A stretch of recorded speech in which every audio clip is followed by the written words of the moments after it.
జనసేన పార్టీని స్థాపించి రాజకీయాల్లోకి అడుగుపెట్టిన తర్వాత పవన్ కళ్యాణ్ కెరీర్లో సినిమాల పరంగా పరిస్థితులు పెద్దగా అనుకూలించలేదు. అభిమానుల హంగామా, భారీ బడ్జెట్లతో వచ్చిన సినిమాలు ఉన్నా బాక్సాఫీస్ వద్ద ఆశించిన స్థాయిలో కలెక్షన్స్ రాబట్టలేకపోయాయి. ఫలితంగా నిర్మాతలు భారీ నష్టాలు చవిచూశారు. ఒక్కో సినిమాకు జరిగిన నష్టాల వివరాలు ఇలా ఉన్నాయి. సర్దార్ గబ్బర్ సింగ్ సుమారు 50 కోట్ల రూపాయలు నష్టం. భారీ అంచనాల నడుమ రిలీజ్ అయిన బలహీనమైన కథ సెకండ్ హాఫ్ లో లాగ్ కారణంగా ప్రేక్షకులు కనెక్ట్ కాలేకపోయారు. కాటమరాయుడు 30 కోట్ల రూపాయలు నష్టం. ఫ్యామిలీ ఎంటర్టైనర్ గా వచ్చిన ఈ సినిమా ప్రారంభంలో బాగానే వసూళ్లు చేసినా మిక్స్ టాక్ తో కలెక్షన్స్ పడిపోయాయి. అజ్ఞాతవాసి 60 కోట్ల రూపాయలు నష్టం. త్రివిక్రమ్ దర్శకత్వంలో భారీ అంచనాల మధ్య వచ్చిన ఈ సినిమా సిల్లీ స్క్రీన్ ప్లే, బలహీనమైన ఎమోషన్స్ తో పెద్ద ఫ్లాప్ గా మిగిలింది. వకీల్ సాబ్ 15 కోట్ల రూపాయలు నష్టం.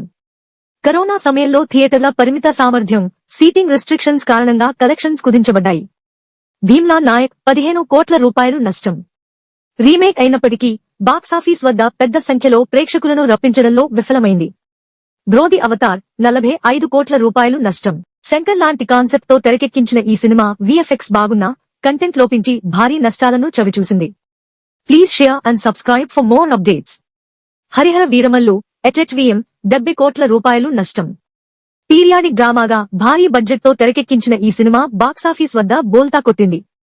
మొత్తం చూసుకుంటే రాజకీయాల్లోకి వచ్చిన తర్వాత పవన్ కళ్యాణ్ సినిమాలు సక్సెస్ కంటే ఫ్లాప్లే ఎక్కువయ్యాయి.